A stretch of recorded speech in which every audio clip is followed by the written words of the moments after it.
Hi, this is Jim Janossy, and this is Chapter 16 of the Story of Art. In this chapter, we're going to shift our attention to Venice in northern Italy and the late Renaissance. What we're going to see here emphasizes light and color. This is actually a page from your workbook, page number 48. I included this page as a handy summary, drawing together some information from several different chapters in the Gombrich textbook. First of all, you need to know this. 5 different types of perspective. There's a reading that occurs on page 46 that sums up these 5 types of perspective. In earlier chapters, we looked at Florence, where artists were very concerned with this type of perspective, that is linear perspective, and the other types of perspective, and the composition of artwork, to draw it out and then to paint it. In Venice, the emphasis was different.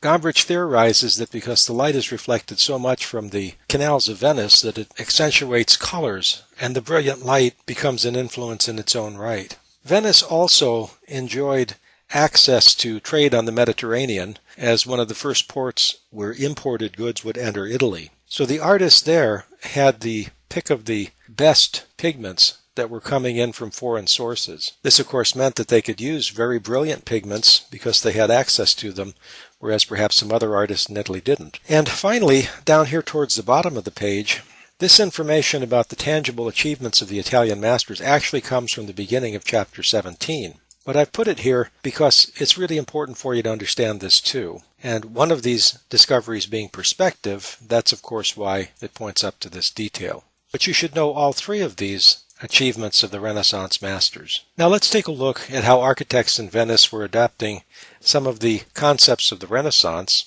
In this case, for a library, the architect Sansovino made use of the same type of variation in Greek columns that we find in the Colosseum. Here is a Doric column, and here is an Ionic column, and it would even appear here that we have Corinthian columns. 2 columns flanking this one column. This balustrade is typical of this type of architecture. The frieze here, another balustrade, and then statues like this that had become a hallmark of architecture by this time.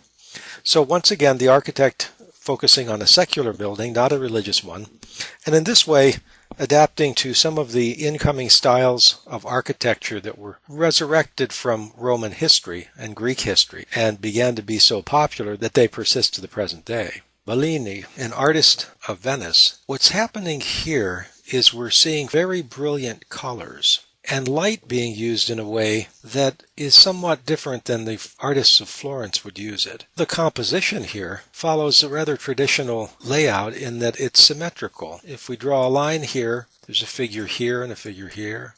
There's a figure here and a figure here. Here we have some Greek architecture combined with a holy scene. Everything done in a way that it looks very much in place and very calm. What Bellini has done here with this brilliance of light and color and this brilliance here has made it a major feature of this artwork. Now Giorgione. Not many pieces by this artist, and this one is admittedly strange. The focus of this is not this person or this person, and for that reason they're not in the center. Occupying the center of attention here is this very interesting landscape scene where we see more light here as a result of this lightning strike and just the weirdness of light in the storm, more light here than we see here. So the darkness around the edges kind of frames the light. By taking this kind of prominence, this landscape looks like it becomes the real focal point, and these are rather unimportant and in fact rather unidentifiable figures. Giorgione didn't have a chance, he died very young, didn't have a chance to paint too many more paintings like this, but his work is regarded as a monument of change in the way painters approach their art. Titian, very much a grand master. What's happening here is a very interesting thing. The main element is that the most important figure, that is the Virgin Mary and Jesus, is not in the center. If you drew diagonal lines here, they would meet somewhere here in the center, but that's not where Titian has placed this most significant figure. So the painting would look to be composed rather off balance. But the point here is that this brilliant color and the color matching it here of this flag tend to balance this in a way that was very unique and unheard of in painting at this time. So Titian knew he was violating convention here. He did it and got away with it, and it was well accepted. So it opened the door to new ideas about composition. By the way, what's happening here, of course, is this donor's family, the Pissarro family, commissioned this painting to commemorate a victory by this member of their family over the Turks a few years earlier, and the donors wanted their images painted into this scene. In fact, they wanted it painted into this scene in a way that St. Francis here is introducing them to the Virgin Mary and Jesus. Well, that's really kind of a bold thing, I would think. Notice here something rather unusual. Everybody here is focused on the member of the family being honored by being presented to St. Peter, but not this young lady. For some reason, she's painted looking straight at us. Notice here the extreme use of light here too, and shadow. This is intentionally done this way to make a rather stark appearance to this intense shadow here too, that a very brilliant light is coming and hitting in this direction to have cast such bold shadows. This is just a close-up that shows you some of the detail and the richness of the color here. This is a portrait by Titian.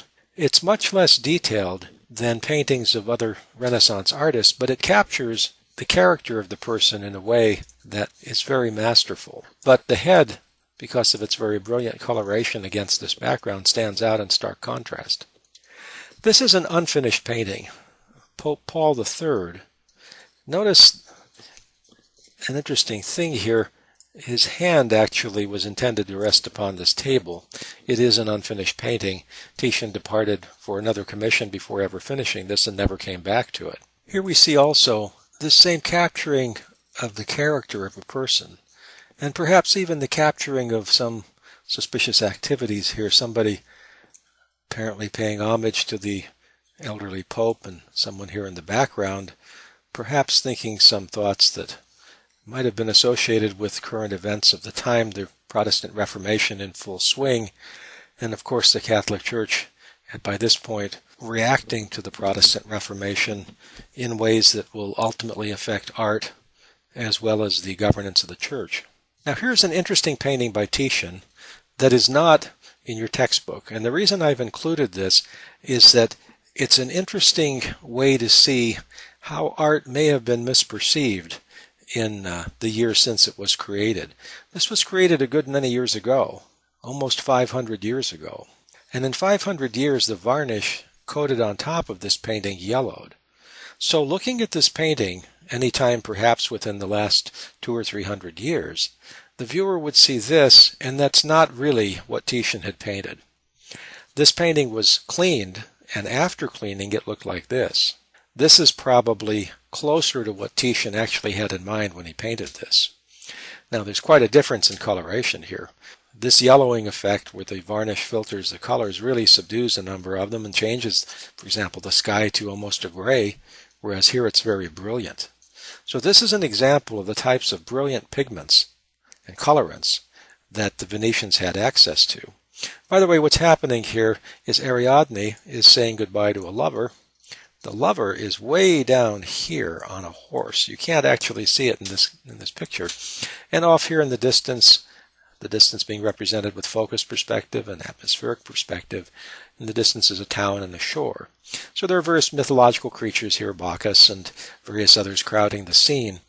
But the reason that I think this is interesting for you to see is that this is said to represent just about every pigment color that was available to artists of this time. And once again, the comparison between what is essentially an incorrect way to view this and the clean painting after that. So in this case, what happens is the varnish is removed very carefully to not affect the underlying paint, and then a newer type of a varnish is applied to protect the surface, but one that doesn't yellow in the same way.